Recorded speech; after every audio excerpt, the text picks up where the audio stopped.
Some promises are never meant to be understood by the world. Only by the person they were written to. Rain slid down the tall glass windows of the halcyon room like melted silver, blurring the lights of midtown Manhattan into streaks of gold and white beneath the stormy November sky. Inside, the restaurant glowed with the quiet arrogance of old money. Crystal chandeliers reflected against polished marble floors. Soft piano notes drifted through the air like smoke. The scent of aged bourbon, cedarwood, and black truffle lingered beneath the low murmur of conversations worth more than most people's mortgages. At exactly 8:17 p.m., the atmosphere changed. It always did when Nathaniel Wolfe arrived. The maitre d' straightened instantly. Conversation softened by half a breath. Even the waitstaff unconsciously adjusted their posture as the billionaire CEO stepped through the velvet-lined entrance with the calm gravity of a man accustomed to owning every room he entered. Nathaniel Wolfe was not merely wealthy. Wealth was too small a word for men like him. He was the founder of Wolfe Dynamics, a global tech empire that controlled defense systems, satellite communications, and enough artificial intelligence patents to make entire governments nervous. Forbes once called him the man building the future before the rest of the world understands it. Tonight, however, Nathaniel Wolfe looked nothing like the titan from magazine covers. His charcoal overcoat carried droplets of rain across the shoulders. The silver at his temples seemed sharper beneath the amber light. And behind his pale blue eyes sat something far heavier than power. Weariness. The kind no amount of money could negotiate away. "Mr. Wolfe," the maitre d' greeted carefully. "Your usual room is prepared." Nathaniel gave a silent nod and walked deeper into the restaurant, past tables filled with venture capitalists, politicians, surgeons, and celebrities pretending not to stare. He moved alone. No security team. No assistant. Just the soft echo of polished Italian shoes against marble tile. Claire Whitmore noticed him immediately. She always did. From behind the service station near the wine wall, she watched quietly as he entered the private dining room at the far end of the restaurant. Her expression never changed. She simply lifted a silver tray and continued polishing crystal glasses with the precise, economical movements of someone who had mastered the art of invisibility. Claire was 27 years old, though the stillness in her gray eyes made her seem older. Her blonde hair was pulled into a clean low bun beneath the warm glow of the dining room lights. The black uniform of the halcyon room fit her perfectly, crisp and understated, making her blend seamlessly into the background of wealth she served every night. Most customers barely remembered her face after leaving. Claire preferred it that way.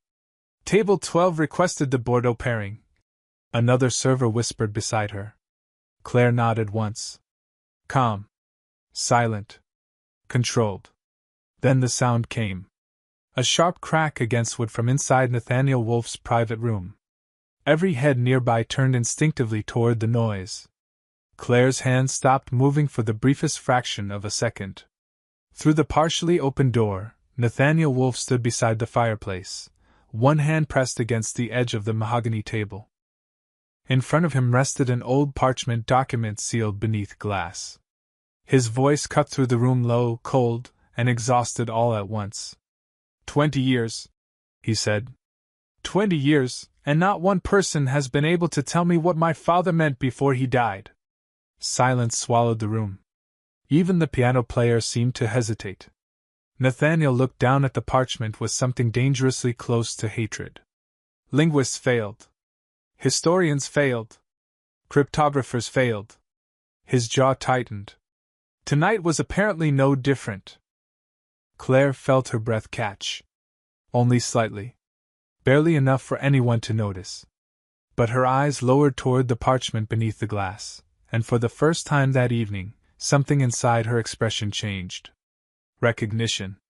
The private dining room remained silent long after Nathaniel Wolfe finished speaking. The fire behind him crackled softly inside the marble fireplace, throwing restless gold reflections across the dark oak walls. On the table beneath the chandelier rested the parchment that had consumed 2 decades of his life. It looked fragile. Ancient. A faded sheet of cream-colored paper covered in strange symbols, uneven slashes, and fragmented lines of text written in dark brown ink that time had nearly erased. Yet everyone in Manhattan's elite circles knew about it. The wolf vow. Some called it a code. Others called it the final confession of a dying genius. Nathaniel called it unfinished business. Claire steadied the crystal glass in her hand and forced herself to look away. "You okay?" another waitress whispered beside her. Claire blinked once. "Fine." Her voice was calm, almost distant. The other waitress frowned slightly before hurrying toward another table carrying a tray of sea bass and wine pairings. Claire remained still for a moment longer. Her pulse had changed. Not visibly. Not enough for anyone to notice. But inside her mind, old memories had already begun unfolding like dust-covered maps. The symbols on the parchment were not random. They only appeared random to people who looked at language as words instead of patterns. Nathaniel exhaled sharply and poured himself another glass of whiskey. "Dr. Holloway could not solve it," he said bitterly to the small group gathered around the table. "Neither could Princeton. Neither could the Naval Archives." One of the guests adjusted his tie carefully. "Perhaps your father intended it to remain private." Nathaniel laughed once. Cold. Empty. "My father never did anything without purpose." His fingers tapped lightly against the edge of the glass. "Especially not before dying." Claire moved quietly through the dining room carrying a silver coffee service, but every word reached her clearly. The halcyon room had been designed for discretion. Thick velvet drapes absorbed noise. Conversations dissolved into the warm jazz drifting from the piano near the bar. But Claire had always been unusually good at hearing what others missed. As she approached the private room again, she caught sight of the parchment beneath the glass. Only for a second. But it was enough. Her stomach tightened instantly. There. Near the lower corner. A symbol hidden between two Latin abbreviations. Most people would have mistaken it for a decorative flourish in the handwriting. Claire knew better. It was directional notation. Maritime. 19th century.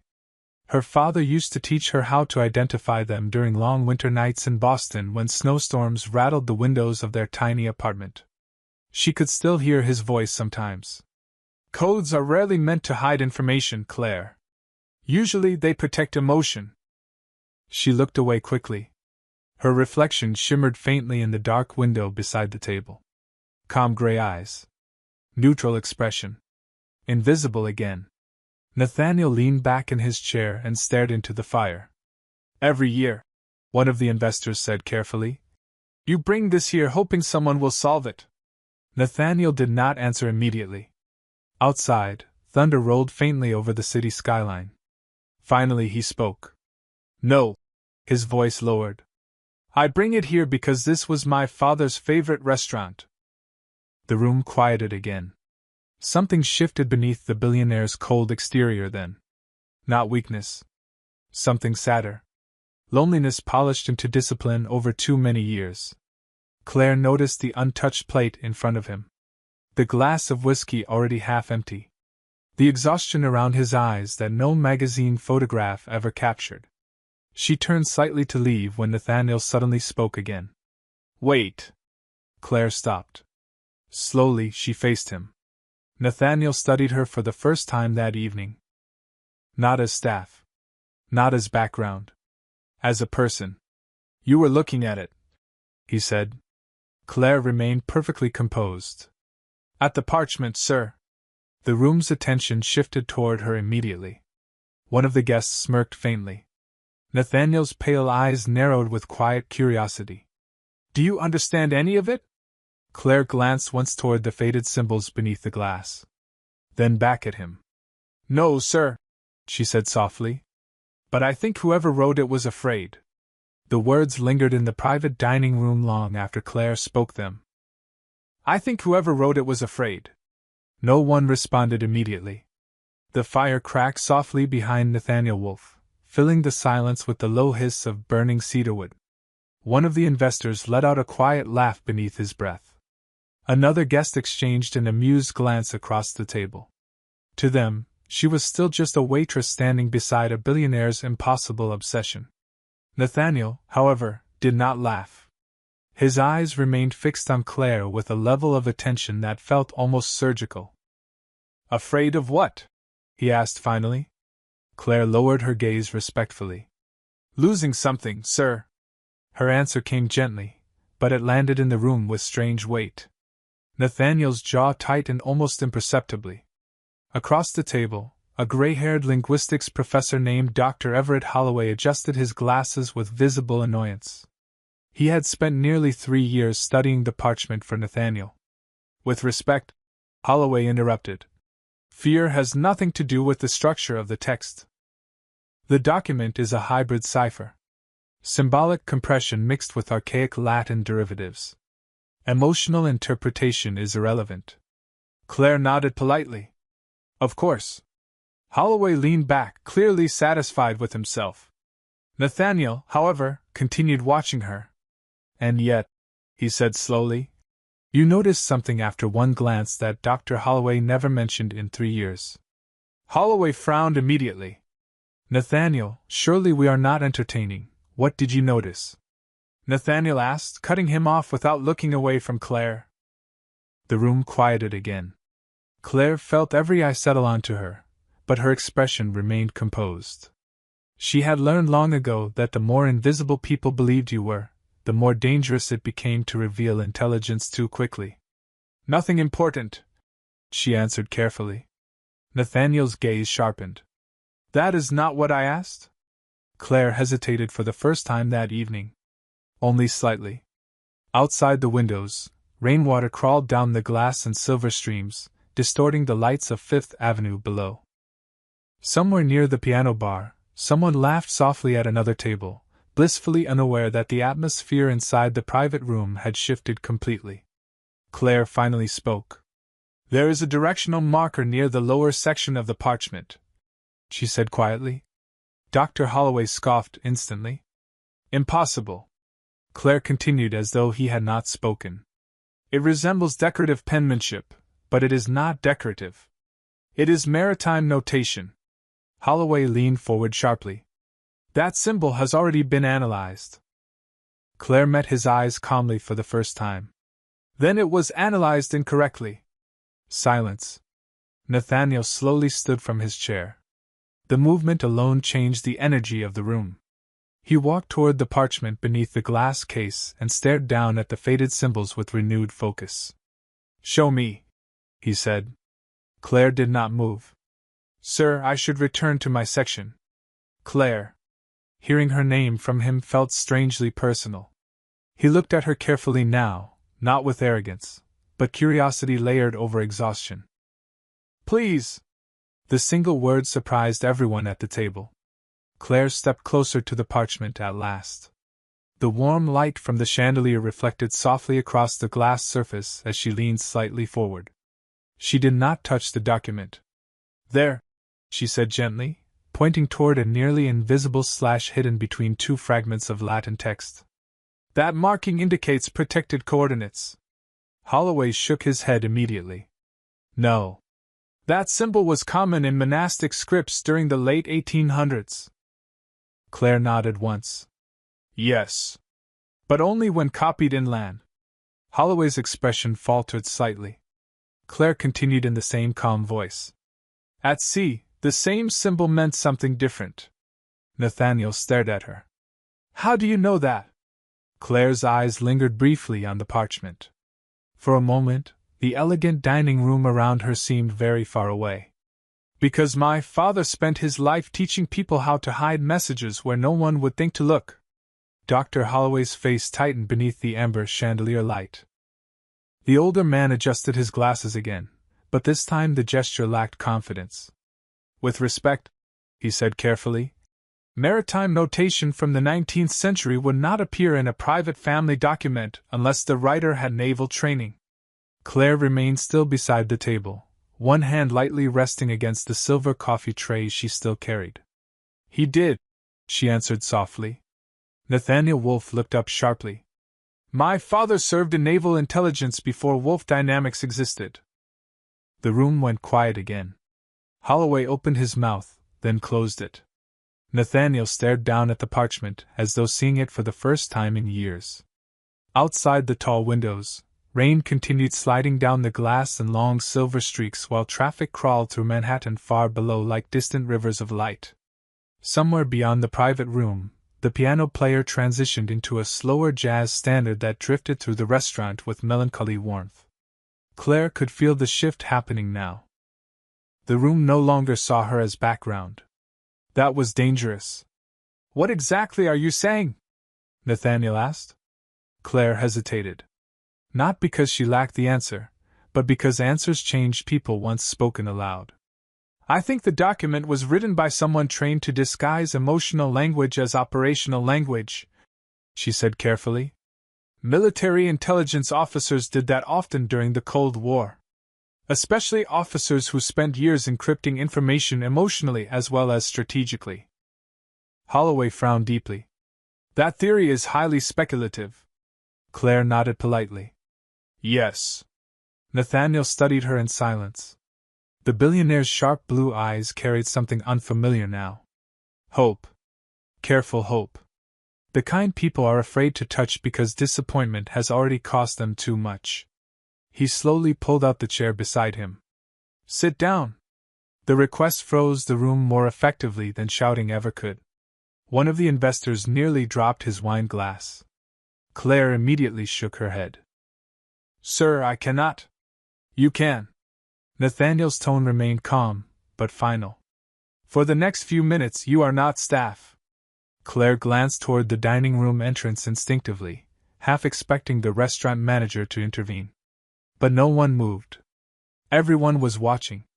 Slowly, cautiously, Claire placed the silver tray onto the side table and sat at the far end beside the parchment. Up close, the faded ink looked even older. Time had cracked portions of the writing into delicate fractures across the paper. Nathaniel rested one hand beside the glass case without touching it. My father wrote this 3 days before he died, he said quietly. He left it in a locked safe with one instruction. Claire looked toward him. What instruction? Nathaniel's jaw tightened faintly. He said only one person would ever understand it. Claire felt something cold move through her chest. Holloway folded his arms defensively. Conveniently vague. Nathaniel ignored him completely. For 20 years, he continued, I assumed he meant a scholar. Someone extraordinary. Claire's eyes lowered toward the faded symbols again. The longer she looked, the clearer the emotional architecture became. This was not a puzzle built to keep strangers out. It was built to let one specific person in. No, Claire whispered before realizing she had spoken aloud. Nathaniel leaned slightly closer. What? Claire swallowed carefully. I do not think your father expected a genius. Nathaniel stared at her. Claire's fingers tightened slightly against her lap as old memories surfaced again. Her father teaching her ancient ciphers beside stacks of weathered books. Long nights translating fragmented naval archives while snow fell outside their apartment windows. His voice repeating the same lesson over and over. The safest place to hide truth is inside something people are too proud to understand emotionally. Claire finally looked back at Nathaniel. I think your father expected someone who loved him enough to stop looking for a code. Silence settled over the room with almost physical weight. Even Holloway said nothing this time. Nathaniel slowly exhaled, but the sound carried years inside it. Then, for the first time that evening, his voice lost all traces of corporate authority. And if you are right, he asked quietly, what exactly was he trying to say? Claire did not answer immediately. The firelight moved softly across the glass protecting the parchment, while rain continued tapping against the windows high above Manhattan. Nathaniel Wolfe stood beside her now instead of across from her, close enough for her to notice the faint exhaustion beneath the expensive cologne and perfectly tailored suit. He smelled like cedarwood, smoke, and sleepless nights. Around them, the private dining room had fallen into complete silence. Even the investors who normally dominated conversations with billion-dollar confidence sat motionless beneath the amber glow of the chandelier. Claire studied the parchment carefully. The symbols no longer looked confusing to her. They looked lonely. That was the difference no one else had understood. Your father was not hiding information, she said softly. He was hiding guilt. Dr. Holloway immediately shook his head. That is interpretation, not translation. Claire glanced toward him calmly. Language is interpretation. Holloway opened his mouth to argue, but Nathaniel raised one hand slightly without looking away from Claire. The gesture alone ended the interruption. Nathaniel's voice lowered. Go on. Claire leaned closer to the parchment without touching it. Her eyes followed the uneven spacing between the lines, the deliberate breaks in the symbols, the tiny directional markings hidden within the text. Suddenly the structure became painfully clear. Not a code. A confession disguised as navigation. Her chest tightened unexpectedly. The message changes depending on where you begin reading, she whispered. Nathaniel frowned slightly. What do you mean? Claire pointed gently toward the lower right corner beneath a faded cluster of Latin abbreviations. Everyone started here because this appears to be the opening line. She moved her finger slightly higher. But this symbol redirects the reader emotionally, not grammatically. Holloway looked genuinely confused now. Claire continued quietly. It means the writer did not want the message understood logically first. He wanted it felt first. Nathaniel stared at her in silence. Claire inhaled slowly before speaking again. The document does not begin with the vow. Her voice softened further. It begins with the apology. Something shifted visibly in Nathaniel's expression then. Tiny. Almost invisible. But Claire saw it immediately. Fear. Real fear. The kind powerful men spend entire lives burying beneath ambition. Nathaniel looked down at the parchment again as though it might wound him simply by existing. Read it, he said quietly. Claire hesitated. Sir, please. The word barely rose above a whisper this time. Claire lowered her eyes toward the faded ink. For a moment, the restaurant disappeared around her. No crystal glasses. No billionaires. No polished marble floors. Only the fragile handwriting of a man who had run out of time before he ran out of regret. She began slowly. To my son. The room went perfectly still. If you are reading this, Claire translated softly, then I was too much of a coward to say these things while I was alive. Nathaniel's breathing changed slightly beside her. Claire continued carefully, following the emotional structure hidden beneath the coded symbols. I taught you how to win. I taught you how to survive. But somewhere along the way, I taught you to become alone. One of the investors quietly lowered his eyes. Dr. Holloway said nothing now. Claire's voice remained calm, but something inside it carried quiet sorrow.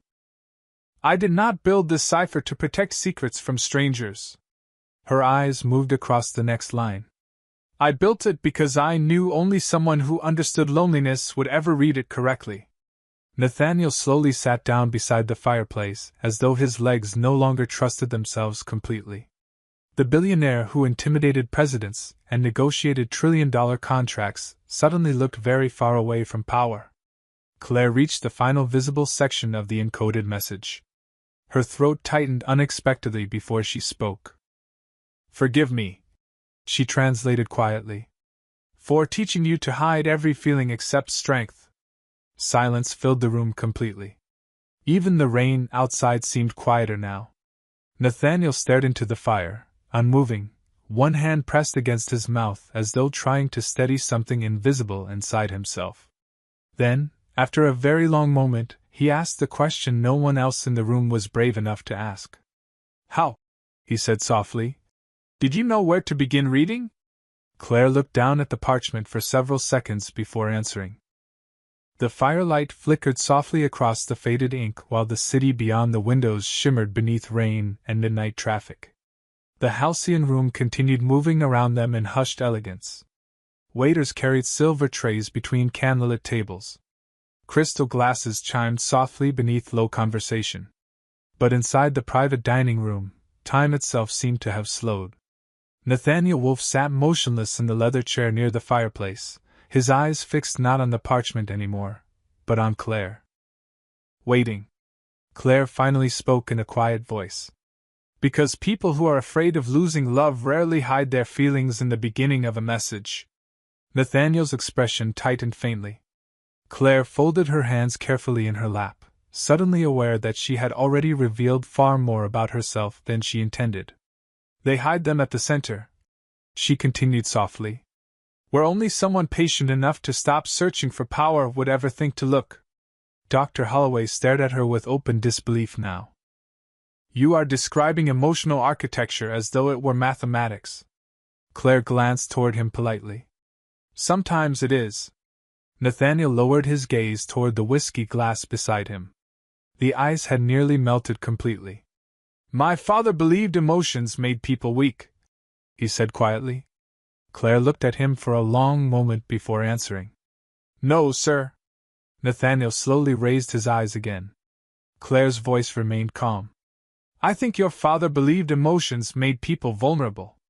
The distinction settled heavily across the room. Nathaniel leaned back slightly, staring into the fire again. His reflection moved faintly in the dark window behind him, blurred by rainwater and city lights. For the first time all evening, he looked less like the man who commanded billion-dollar negotiations and more like a son sitting alone with a ghost he never truly understood. You speak as though you knew him, Nathaniel murmured. Claire lowered her eyes immediately. I did not. But the answer carried hesitation. Nathaniel noticed. Men like him always noticed hesitation. Then who taught you to read people this way? Claire remained silent for a moment too long. Outside the private room, the piano player shifted into a slower melody that drifted through the restaurant like memory itself. Finally she answered. My father. Nathaniel waited. Claire's fingers tightened slightly together beneath the table. He worked in military cryptology for 27 years, she said quietly. After he retired, universities hired him to teach advanced symbolic decryption. Holloway's expression changed instantly. What was his name? Claire hesitated again. Daniel Whitmore. The reaction was immediate. Holloway's eyes widened behind his glasses. One of the investors quietly muttered under his breath. Nathaniel looked toward Holloway sharply. You know the name? Holloway stared at Claire with sudden realization. Daniel Whitmore wrote the Oxford Framework on Emotional Cipher Structures in 1998. Claire said nothing. Holloway looked genuinely stunned now. His work changed modern decryption theory. Nathaniel slowly turned back toward Claire. And you never mentioned this? Claire gave a faint, almost apologetic smile. Most people do not ask waitresses about cryptology. For the first time that evening, something close to amusement flickered briefly across Nathaniel Wolfe's face. Small. Brief. But real. Then it vanished beneath something heavier. Your father, Nathaniel said carefully, would have understood this document immediately. Claire looked down toward the parchment again. The faded ink reflected softly beneath the chandelier light. No, she answered quietly. He would have understood your father immediately. Nathaniel fell silent again. Claire could feel the emotional gravity in the room growing stronger now, pulling years of unresolved grief closer to the surface. She should have excused herself. Returned to serving tables. Returned to invisibility. But instead she found herself staring at the final unread section hidden beneath the lower edge of the parchment. Her breath slowed. Something there felt different. Not apology. Warning.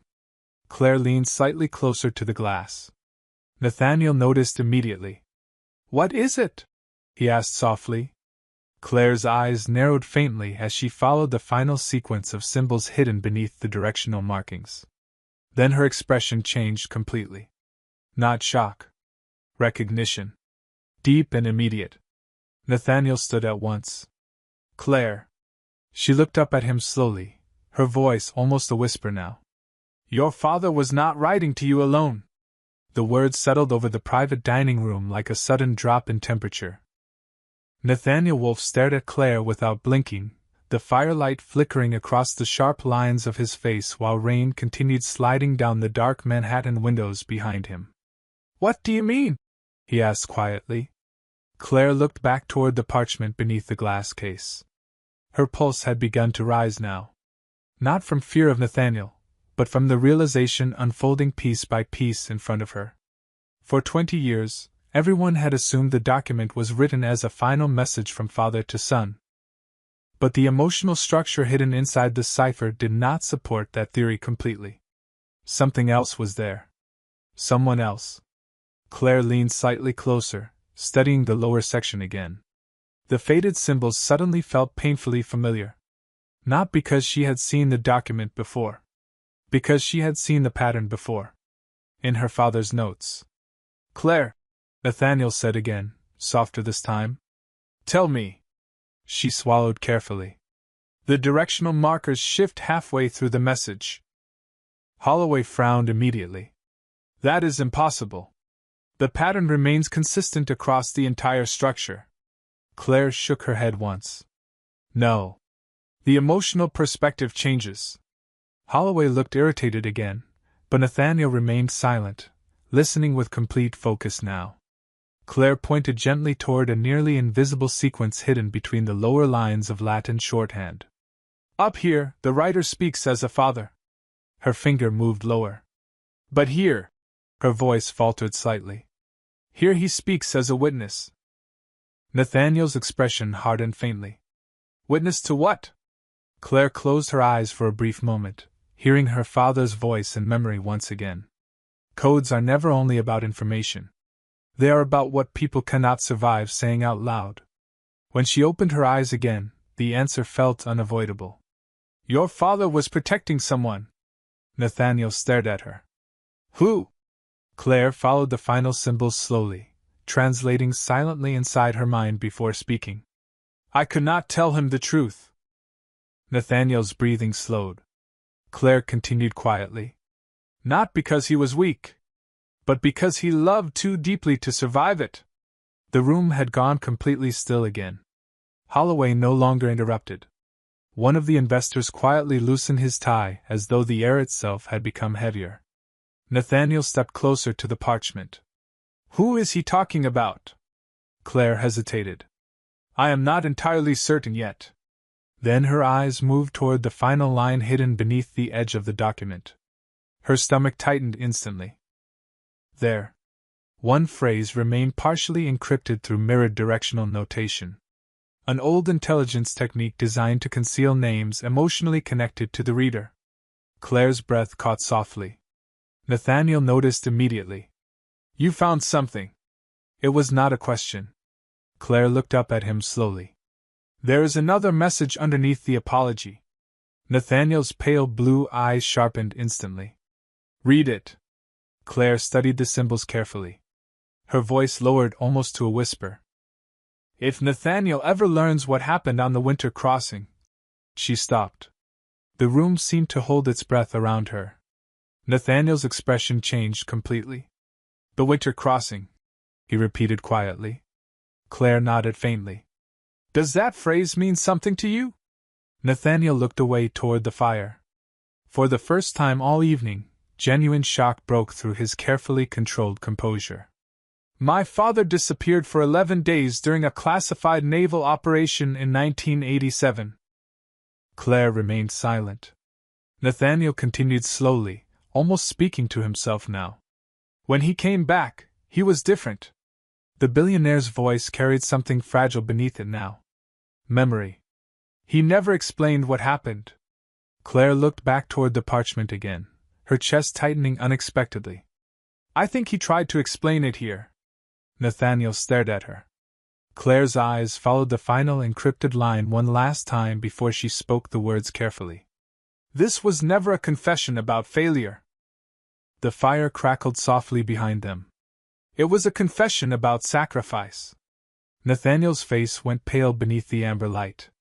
Claire slowly looked up from the parchment, and when she spoke again, her voice carried quiet certainty. "Your father believed someone innocent paid the price for his survival." No one in the private dining room moved after Claire spoke those words. The rain against the windows sounded louder now, steady and relentless against the dark Manhattan skyline. Nathaniel Wolfe remained standing beside the fireplace, one hand resting against the edge of the mahogany table as though the room itself had shifted beneath him. His father believed someone innocent paid the price for his survival. The sentence lingered heavily in the warm amber air between crystal glasses and untouched whiskey. Dr. Holloway slowly removed his glasses, staring down at the parchment with the hollow expression of a man realizing he had spent years solving the wrong problem. Nathaniel's voice came carefully now, stripped of authority, stripped even of pride. Who? Claire looked back toward the faded symbols beneath the glass. The final encrypted sequence remained incomplete, hidden beneath layered directional notation designed not only to conceal information, but to force emotional hesitation in the reader. It was cruelly intelligent. Human. I do not know yet, she admitted softly. But your father was terrified of this person being remembered incorrectly. Nathaniel's jaw tightened faintly. Remembered as what? Claire's eyes moved slowly across the final line. A betrayal. The fire cracked sharply behind them, sending brief gold light dancing across the room. Nathaniel looked down as though something painful had surfaced from very far away. There was someone, he said quietly. The investors exchanged uncertain glances but remained silent. Nathaniel continued slowly, almost unwillingly. After the winter crossing operation, one officer resigned immediately. Claire listened carefully. My father never spoke his name again, Nathaniel said. Not once. Claire felt the final pieces beginning to settle together inside her mind. Because your father blamed himself. Nathaniel looked up sharply. Claire inhaled slowly before continuing. This document was not written to protect his reputation. It was written to protect someone else's. Holloway frowned faintly. That would explain the mirrored emotional encoding. Claire nodded once. The cipher redirects guilt away from the writer. Nathaniel stared at the parchment with growing disbelief. You are telling me my father spent 20 years protecting another man? Claire's voice softened. I think he spent 20 years punishing himself. Silence filled the room again. Outside the private dining room, servers moved quietly through the restaurant carrying candlelit desserts and bottles of expensive wine, while jazz drifted softly beneath the low murmur of wealth and polished conversation. But inside the room, none of it seemed real anymore. Nathaniel Wolfe slowly lowered himself back into the leather chair beside the fire, staring into the flames with distant eyes. Claire studied him carefully. The powerful billionaire the world feared was disappearing piece by piece, replaced by a son finally standing face to face with his father's grief. Then Nathaniel spoke again, barely above a whisper. There was a photograph. Claire looked toward him. Nathaniel swallowed once before continuing. When I was 12, I found an old naval picture hidden inside my father's desk. His eyes remained fixed on the fire. There were 6 men standing on a ship in heavy snow. Claire felt a strange tightness in her chest. One face had been scratched out completely. The room fell still again. Nathaniel's voice lowered further. I asked my father who it was. Claire waited silently. Nathaniel finally looked at her. He told me some people deserve to disappear from history. Claire closed her eyes briefly. Not from shock. From sadness. Because now she understood the final emotional structure hidden inside the cipher. The scratched-out man was not the villain of the story. He was the wound. Claire slowly opened her eyes again and looked toward the final encrypted line beneath the glass. Her voice came quietly. Your father did not erase him because he hated him. Nathaniel stared at her. Claire's eyes softened faintly. He erased him because remembering him hurt too much. Nathaniel's composure finally cracked then. Not dramatically. Not loudly. Just a slow lowering of his head as years of misunderstood silence settled over him all at once.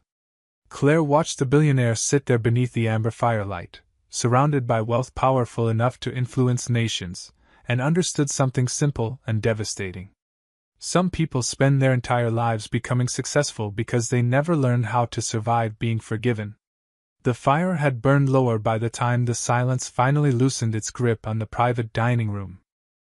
Beyond the rain-streaked windows, Manhattan shimmered beneath midnight clouds and endless rivers of headlights flowing through the city below. Inside the halcyon room, the dinner crowd had thinned into quieter conversations and half-empty wine glasses. The piano near the bar played softly now, each note carrying the tired elegance of a city that never truly slept. Nathaniel Wolfe remained seated beside the fireplace, staring into the fading flames as though they might still contain answers hidden somewhere inside them. The parchment rested untouched beneath the glass case on the table between him and Claire. But everything about it had changed. For 20 years, Nathaniel had treated it like a problem to conquer. Tonight, for the first time, it felt human. Claire slowly stood from her chair. The movement was gentle enough that no one reacted immediately. She picked up the silver tray she had set aside nearly an hour earlier, returning instinctively to the quiet posture of a waitress preparing to disappear back into the background. Nathaniel looked up at her at once. "You are leaving?" Claire gave a faint nod. "My shift is almost over." Nathaniel stared at her for several seconds. The billionaire who once intimidated boardrooms with a single glance suddenly seemed uncertain of how to hold on to a conversation that mattered. "Claire." She paused. "Yes, sir?" Nathaniel glanced toward the parchment again. "Do you think my father ever forgave himself?" The question settled softly between them. Claire looked at the fading firelight reflected across the glass case before answering. "No." Nathaniel lowered his eyes slightly. But Claire continued quietly. "I think he hoped you would." Nathaniel looked back at her immediately. Claire's expression remained calm, though something in her eyes carried quiet understanding now. "Some people spend so much time punishing themselves," she said softly. "They forget forgiveness was never supposed to come from them." The room fell silent again. Holloway sat motionless beside the table, his earlier arrogance completely gone. Even the investors looked thoughtful now, stripped of the detached confidence money often gave men who rarely examined their own regrets too closely. Nathaniel slowly stood to his feet. "How much do they pay you here?" One of the investors shifted awkwardly at the sudden question. Claire almost smiled. "Enough to pay rent." Nathaniel's gaze sharpened faintly. "You should not be carrying trays in a restaurant." Claire adjusted the silver tray lightly against her arm. "And yet here I am." For the first time all evening, a real smile appeared briefly at the corner of Nathaniel Wolfe's mouth. Small. Tired. Human. Then he reached into the inner pocket of his charcoal jacket and removed a sleek black business card trimmed in silver. He placed it carefully beside the parchment. "Wolf Dynamics has an entire division dedicated to historical intelligence systems." Claire looked at the card but made no move toward it. Nathaniel's voice softened. "We could use someone who understands that people are more complicated than algorithms." Claire studied him quietly for a moment. The billionaire standing before her no longer looked like the cold titan who entered the restaurant hours earlier. Grief had softened something inside him. Not weakness. Perspective. Finally she answered gently. "I appreciate the offer, sir." Nathaniel waited. Claire glanced once more toward the parchment beneath the glass. "But I think tonight was never really about solving a code." Nathaniel followed her gaze slowly. Claire's voice lowered almost to a whisper. "It was about hearing someone who had been trying to apologize for 20 years. The fire crackled softly behind them. Nathaniel looked down at the parchment again, and this time he no longer looked angry at it. Only sad? And strangely relieved. Claire turned toward the doorway then, disappearing once more into the warm golden atmosphere of the halcyon room. The other diners barely noticed her passing between the candlelit tables. To them, she was still only a quiet waitress carrying an empty silver tray through the fading hours of another Manhattan night. But Nathaniel Wolfe watched her until she vanished completely from sight. Then, slowly, he reached toward the parchment one final time and rested his hand gently against the glass protecting his father's words. Outside, rain continued falling over the city. Inside, for the first time in 20 years, the room no longer felt haunted. Because sometimes the people we overlook are the only ones quiet enough to hear the truths we spend our lives trying to outrun.